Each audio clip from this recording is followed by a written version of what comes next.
ಮಗಳು ವಿದೇಶದಲ್ಲಿ ಅಂದ್ರೆ ಧೃತಿ ಪುನೀತ್ ರಾಜ್ಕುಮಾರ್ ಅವರು ವಿದೇಶದಲ್ಲಿ ಮಾಡಿದ್ದನ್ನು ನೋಡಿ ಒಂದು ಕಣ್ಣೀರನ್ನು ಹಾಕಿದ್ದಾರೆ ಅಶ್ವಿನಿ ಪುನೀತ್ ರಾಜ್ಕುಮಾರ್ ಅವರು. ಒಂದು ಓದಲು ಅಂತ ಒಂದು ವಿದೇಶಕ್ಕೆ ಕಾಲೇಜಿಗೆ ಕಳುಹಿಸಿದ್ರೆ ಧೃತಿ ಪುನೀತ್ ರಾಜ್ಕುಮಾರ್ ಮಾಡಿದ್ದೆ ನೋಡಿ. ಒಂದು ಧೃತಿ ಪುನೀತ್ ರಾಜ್ಕುಮಾರ್ ಅವರು ಮಾಡಿದ್ದನ್ನು ನೋಡಿ ಒಂದು ಅಶ್ವಿನಿ ಪುನೀತ್ ರಾಜ್ಕುಮಾರ್ ಅವರು ಕಣ್ಣೀರನ್ನು ಹಾಕಿದ್ದಾರೆ. ಸೊ ಅಷ್ಟಕ್ಕೂ ಏನ್ ಮಾಡಿದ್ರು ಧೃತಿ ಪುನೀತ್ ರಾಜ್ಕುಮಾರ್ ಅವರು? ಯಾಕೆ ಒಂದು ಅಶ್ವಿನಿ ಪುನೀತ್ ರಾಜ್ಕುಮಾರ್ ಹಾಗೆ ದೊಡ್ಡ ಮನೆ ಕುಟುಂಬ ಕಣ್ಣೀರನ್ನು ಹಾಕ್ತು? ಇದ್ರ ಹಿಂದಿರೋ ಅಸಲಿ ಸತ್ಯವಾದ್ರು ಏನು? ಯಾಕೆ ಒಂದು ಕಣ್ಣೀರನ್ನು ಹಾಕ್ಸಿದ್ರು ಒಂದು ತಾಯಿಯ ಕಣ್ಣಿನಲ್ಲಿ? ಇದೆಲ್ಲದರ ಬಗ್ಗೆ ಸಂಪೂರ್ಣವಾದ ಮಾಹಿತಿಯನ್ನ ಈ ಒಂದು ವಿಡಿಯೋದಲ್ಲಿ ನಾನು ನಿಮ್ಗೆ ತಿಳಿಸ್ಕೊಡ್ತೀನಿ. ಅದಕ್ಕೂ ಮೊದಲು ನೀವು ನಮ್ಮ ಚಾನಲ್ಗೆ ಹೊಸಬರಾಗಿದ್ರೆ, ನೀವೇನು ನಮ್ಮ ಚಾನಲ್ಗೆ ಸಬ್ಸ್ಕ್ರೈಬ್ ಮಾಡಿಲ್ಲ ಅಂದರೆ ಈ ಕೂಡಲೇ ಸಬ್ಸ್ಕ್ರೈಬ್ ಮಾಡಿ. ಹಾಗೆ ಒಂದು ಪಕ್ಕದಲ್ಲಿರೋ ಬೆಲ್ ಐಕನ್ ಪ್ರೆಸ್ ಮಾಡೋದ್ರ ಮೂಲಕ ನಮಗೆ ಸಪೋರ್ಟ್ ಮಾಡಿ. ಹಾಗಿದ್ರೆ ತಡ ಯಾಕೆ ಮಾಡೋದು, ಬನ್ನಿ ಸ್ನೇಹಿತರೆ ವಿಡಿಯೋನ ಸ್ಟಾರ್ಟ್ ಮಾಡೋಣ. ಇನ್ನು ಮೊಟ್ಟ ಮೊದಲನೇದಾಗಿ ಏನು ನೋಡ್ಬೇಕಪ್ಪ ಅಂತಂದರೆ, ಒಂದು ಅಪ್ಪು ಅವರು ಒಂದು ತುಂಬ ಕನಸನ್ನು ಇಟ್ಕೊಂಡ್ಬಿಟ್ಟು ಮಗಳನ್ನು ವಿದೇಶದಲ್ಲಿ ಓದೋಕೆ ಅಂತ ಇಟ್ಟಿದ್ರು.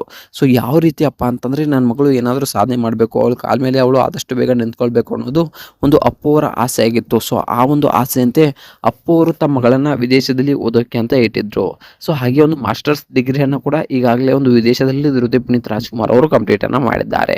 ಆದರೆ ಇದ್ದಕ್ಕಿದ್ದ ಹಾಗೆ ಒಂದು ಕಾಲನ್ನು ಮಾಡಿಬಿಟ್ಟು ಈ ರೀತಿಯಾಗಿ ಹೇಳಿರೋದು. ಸೊ ಒಂದು ಧೃತಿ ಪುನೀತ್ ರಾಜ್ಕುಮಾರ್ ಅವರು ಈ ರೀತಿಯಾಗಿ ಹೇಳಿರೋದು ಅಶ್ವಿನಿ ಪುನೀತ್ ರಾಜ್ಕುಮಾರ್ ಅವರ ಮನಸ್ಸಿನಲ್ಲಿ ಬೇಜಾರಾಗಿ ಒಂದು ಕಣ್ಣೀರನ್ನು ಹಾಕಿದ್ದಾರೆ. ದೊಡ್ಡ ಮನೆ ಕುಟುಂಬ ಪೂರ್ತಿ ಒಂದು ಕಣ್ಣೀರನ್ನು ಹಾಕಿದೆ. ಸೊ ಅಪ್ಪು ಅವರು ಈಗಾಗಲೇ ಒಂದು ನಮ್ಮನ್ನೆಲ್ಲ ಬಿಟ್ಟು ಆಗಲಿ ತುಂಬಾನೇ ವರ್ಷಗಳು ಆಗೋಯ್ತು. ಸೊ ಇಂದಿಗೂ ಕೂಡ ನಮ್ಮ ಒಂದು ಮನೆಯಲ್ಲಿ ಮನಸ್ಸಿನಲ್ಲಿ ಜೀವಂತವಾಗಿ ಇದ್ದಾರೆ. ಸೊ ಒಂದು ದೇವರ ಫೋಟೋಗಳೊಂದಿಗೆ ಅವರ ಫೋಟೋಗಳನ್ನು ಇಂದಿಗೂ ಕೂಡ ಜನರು ಕೂಡ ನೀವು ಕೂಡ ಹಾಕ್ತಾ ಇದ್ದೀವಿ. ಸೊ ಅಷ್ಟೊಂದರ ಮಟ್ಟಿಗೆ ಒಂದು ಫೇಮಸ್ ಆಗಿದ್ದಾರೆ. ಸೊ ಯಾಕಪ್ಪ ಅಂತಂದ್ರೆ, ತಾವು ಮಾಡಿದ ಸಾಧನೆಗಳನ್ನ, ದಾನ ಧರ್ಮಗಳನ್ನ ಇಂದಿಗೂ ಕೂಡ ತಮ್ಮ ಫ್ಯಾಮಿಲಿಗೂ ಕೂಡ ಗೊತ್ತು ಹೇಳಿರಲಿಲ್ಲ. ಸೊ ಅಷ್ಟೊಂದು ದಯಾಳು ಮನಸ್ಸಿನವರು ಒಂದು ಪುನೀತ್ ರಾಜ್ಕುಮಾರ್ ಅವರು. ಸೊ ಇಷ್ಟೆಲ್ಲ ಸಾಧನೆಯನ್ನ ಮಾಡಿದ್ರು ಕೂಡ ಅಪ್ಪು ಅವರು ಸೊ ಎಂದಿಗೂ ಯಾರಿಗೂ ಕೂಡ ಹೇಳಿಕೊಂಡಿಲ್ಲ. ಸೊ ಒಂದು ಹೆಮ್ಮೆ ಆಗುತ್ತೆ, ನಮ್ಮ ಕರ್ನಾಟಕದಲ್ಲಿ ಇಂತಹ ಹೆಮ್ಮೆ ಹೀರೋ ಹುಟ್ಟಿದ್ದಾರೆಪ್ಪ ಅಂತಂದ್ರೆ. ಸೊ ಯಾಕಪ್ಪ ಅಂತಂದ್ರೆ, ಇಷ್ಟೊಂದು ಸಾಧನೆಯನ್ನ ಮಾಡೋದು ದೊಡ್ಡದಲ್ಲ, ಆದ್ರೆ ಸಾಧನೆಯನ್ನ ಮಾಡ್ಕೊಂಡ್ಬಿಟ್ಟು ಸೊ ಒಂದು ದಾನ ಧರ್ಮಗಳನ್ನ ಮಾಡಿಬಿಟ್ಟು ಸೊ ಯಾರಿಗೂ ಹೇಳಿಲ್ಲವಲ್ಲ, ಅದೇ ಒಂದು ದೊಡ್ಡ ಸಾಧನೆ ಅಂತಕ್ಕಂಥದ್ದನ್ನ ನಾವು ಇಲ್ಲಿ ಹೇಳ್ಬೋದು. ಯಾರಿಗೂ ಯಾಕೆ ಹೋಗ್ಲಿ, ತಮ್ಮ ಫ್ಯಾಮಿಲಿಗೂ ಕೂಡ ಹೇಳ್ಕೊಂಡಿಲ್ಲ.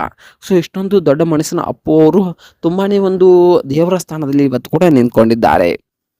ಸೊ ಇಂತಹ ಅಪ್ಪು ಅವರು ಇಂದಿಗೆ ನಮ್ಮನ್ನೆಲ್ಲ ಬಿಟ್ಟು ಅಗಲಿದ್ರು ಕೂಡ ನಮ್ಮ ಮನಸ್ಸಿನಲ್ಲಿ, ನಮ್ಮ ಮನದಲ್ಲಿ ಎಂದಿಗೂ ಕೂಡ ಇದ್ದಾರೆ. ಸೊ ಅಪ್ಪು ಅವರು ತಮ್ಮ ಮಗಳನ್ನು ಓದಲು ಅಂತ ಒಂದು ವಿದೇಶಕ್ಕೆ ಒಂದು ಕಾಲೇಜಿಗೆ ಸೇರಿಸಿದ್ರು. ಆದರೆ ಇಲ್ಲಿ ಒಂದು ಮಗಳು ಮಾಡಿದ್ದೇನು ಗೊತ್ತಾ? ಸೊ ಚೆನ್ನಾಗಿ ಓದಬೇಕು, ಏನಾದರೂ ಸಾಧನೆಯನ್ನ ಮಾಡಬೇಕು, ಅವಳ ಕಾಲ ಮೇಲೆ ಅವಳು ಆದಷ್ಟು ನಿಂತ್ಕೊಳ್ಬೇಕು ಆದಷ್ಟು ಬೇಗ ಅನ್ನೋದು ಒಂದು ಅಪ್ಪು ಅವರ ಆಸೆ ಆಗಿತ್ತು. ಸೊ ಆ ಒಂದು ಆಸೆಯಂತೆ ಅಪ್ಪು ಅವರು ತಮ್ಮ ಮಗಳನ್ನ ವಿದೇಶದಲ್ಲಿ ಓದೋಕೆ ಅಂತ ಇಟ್ಟಿದ್ರು. ಆದರೆ ಇಲ್ಲಿ ಇದ್ದಕ್ಕಿದ್ದ ಹಾಗೆ ಒಂದು ಧೃತಿ ಪುನೀತ್ ರಾಜ್ಕುಮಾರ್ ಅವರು ಒಂದು ವಿದ್ಯಾಭ್ಯಾಸವನ್ನು ಕಂಪ್ಲೀಟ್ ಮಾಡಿದ್ದಾರೆ. ಹಾಗೆ ಒಂದು ವಿದ್ಯಾಭ್ಯಾಸವನ್ನು ಕಂಪ್ಲೀಟ್ ಮಾಡಿಬಿಟ್ಟು ಇಲ್ಲ, ನಾನು ಇಲ್ಲೇ ಸೆಟ್ಲ್ ಆಗ್ತೀನಿ, ಇಲ್ಲೇ ಒಂದು ಬಿಸ್ನೆಸ್ ಅನ್ನ ಮಾಡ್ತೀನಿ ಅನ್ನೋ ಮಾತನ್ನ ಹೇಳಿದ್ದಾರಂತೆ. ಇದನ್ನ ಕೇಳಿದ ಅಶ್ವಿನಿ ಪುನೀತ್ ರಾಜ್ಕುಮಾರ್ ಅವರು ಒಂದು ಕಣ್ಣೀರನ್ನ ಹಾಕಿದ್ದಾರೆ. ಸೊ ನಿನ್ನ ವಿದೇಶದಲ್ಲಿ ಒಂದು ಬೆಳೆಯೋಕೆ ಅಂತ ನಿನ್ನನ್ನು ಬಿಟ್ಟು, ಸೊ ನಮ್ಮಲ್ಲಿ ನಮ್ಮ ಕರ್ನಾಟಕದಲ್ಲಿ ಏನಾದರೂ ಸಾಧನೆಯನ್ನ ಮಾಡ್ಬೇಕು, ನೀನು ನನ್ನನ್ನು ಬಿಟ್ಟು ಈಗ ದೂರ ಇದ್ರೆ ಸೊ ಒಂದು ನಿಮ್ಮ ಅಪ್ಪ ಕೂಡ ನಮ್ಮ ಜೊತೆಯಲ್ಲಿ ಇಲ್ಲ ಅನ್ನೋ ಮಾತನ್ನು ಕೂಡ ಹೇಳಿದ್ದಾರಂತೆ. ಸೊ ಈ ಒಂದು ಧೃತಿ ಪುನೀತ್ ರಾಜ್ಕುಮಾರ್ ಅವರು ಈ ರೀತಿಯಾಗಿ ಮಾಡಿದ್ದನ್ನ ನೋಡಿ ಒಂದು ಅಶ್ವಿನಿ ಪುನೀತ್ ರಾಜ್ಕುಮಾರ್ ಅವರು ಕಣ್ಣೀರನ್ನ ಹಾಕಿದ್ದಾರೆ. ಸೊ ಅಪ್ಪು ಅವರು ಒಂದು ಆಸೆ ಆಗಿತ್ತು, ನನ್ನ ಮಗಳು ಕರ್ನಾಟಕದಲ್ಲಿ ಬಂದ್ಬಿಟ್ಟು ಏನಾದರೂ ಒಂದು ಒಳ್ಳೆಯ ಬಿಸ್ನೆಸ್ ಅನ್ನ ಸ್ಟಾರ್ಟ್ ಮಾಡಿ 4 ಜನರಿಗೆ ಒಂದು ಸಹಾಯ ಮಾಡಬೇಕು ಅನ್ನೋದು ಅಪ್ಪುವರ ಕನಸಾಗಿತ್ತು. ಸೊ ಈ ಒಂದು ಧೃತಿಯವರ ಈ ಒಂದು ನಿರ್ಧಾರದ ಬಗ್ಗೆ ನಿಮ್ಗೆ ಅನ್ನಿಸ್ತೆ, ಇವರು ಮಾಡಿದ್ದು ಸರಿನಾ ಅಥವಾ ತಪ್ಪಾ? ಇದ್ರ ಬಗ್ಗೆ ನಿಮ್ಗೆ ಅನ್ನಿಸ್ತೆ ಅನ್ನೋದು ಕಮೆಂಟ್ ಮಾಡಿ.